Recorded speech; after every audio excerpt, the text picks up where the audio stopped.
Welcome to நம்ம ஒரு channel மக்களே. வீடியோக்குள்ளே போகிறதுக்கு முன்னாடி மறக்காமல் சப்ஸ்கிரைப் பண்ணிடுங்க. ஹாய் மக்களே, நான் வெண்ணெய் எப்படி செய்கிறதுன்னு உங்களுக்கு நான் சொல்லித்தரேன்.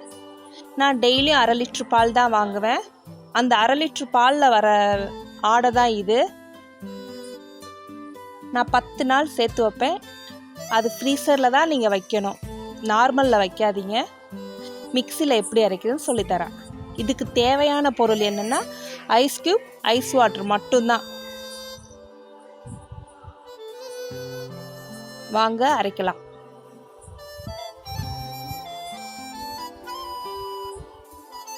முதல்ல 2 நிமிஷம் ஓட்டுங்க.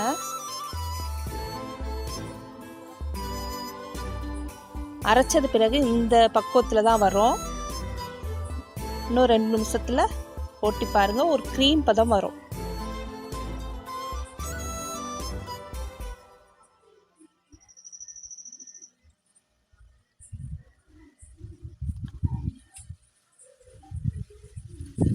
இந்த பதம் வரப்ப ஐஸ் க்யூப் இல்லைன்னா ஐஸ் வாட்டர் ஊற்றுங்க.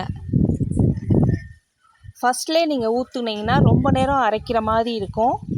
நீங்கள் இந்த க்ரீம் பதம் வரப்போ தான் நீங்கள் ஐஸ் க்யூப் இல்லைன்னா ஐஸ் வாட்டர் ஊற்றணும்.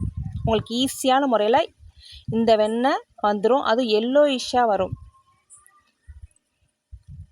பார்த்தீங்களா எப்படி வந்திருக்குன்னு?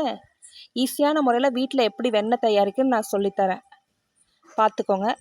இந்த வெண்ணெய் எடுத்தது உங்களுக்கு பிடிச்சிருந்துச்சுன்னா இந்த வெண்ணெயில் நான் எப்படி நெய் தயாரிக்கிறேன்னு உங்களுக்கு ஈஸியான முறையில் அடுத்த வீடியோவில் சொல்கிறேன்.